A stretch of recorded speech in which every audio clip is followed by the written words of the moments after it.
Hey everyone, welcome to Chapter 6, Episode 6 of Taking It to the Text. This week is a special edition. We're doing Ash Wednesday. We're going to be looking at the prophet Joel, chapter 2, verses 1 through 17, and we're going to be looking at the Gospel of Matthew, chapter 6, verses 1 through 21. So, pause it, read it, and now let's take it to the text. So in summary, the prophet Joel is pretty heavy, saying a lot of things about the day of the Lord that seems to be destructive, disastrous, dangerous. And he's talking about a time where people are wandering around the world asking, where is God in all of this? So Joel is talking about chaos and a need for us to fast and to chill out. Then we go to Jesus in the Gospel of Matthew. Jesus is saying that piety is not always the answer.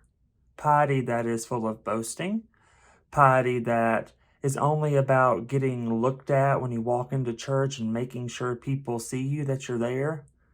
No, in the Gospel for today, Jesus is telling his followers to do it in private, to fast in private, to pray in private, to do all of these things for God and not for anyone else.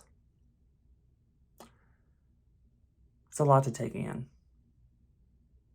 And that is coming from someone who really likes to be in the spotlight, if you can't tell.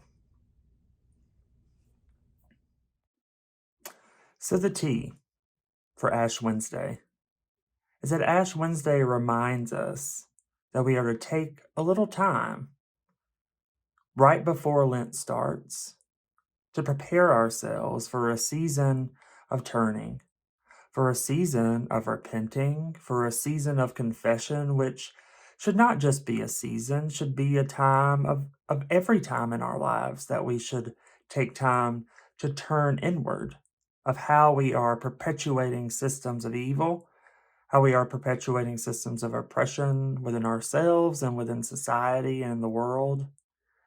But Ash Wednesday is that marker of time. When you receive the mark of the cross, you're receiving that marker that moves you into a season of repentance and confession. It also reminds us that we are human and we have a limited time on earth. But it's not just about that. It's not just about the limited time, it's about what we do with it. So in this season, on this Ash Wednesday, may we think about, what are we going to do with our time? Are we going to live a life of love and peace and justice?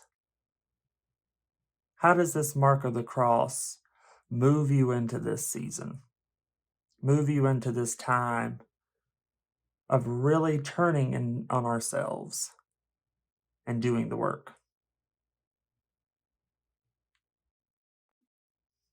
So get out of here with the cross on your head, imaginary cross if you don't have one that's actually on your head. But get out of here. Look inward. Do the work. Start confessing and repenting and being real about it. And then, on this journey of Lent, be reminded of our time on this earth and what we do with it. So get out of here and do something.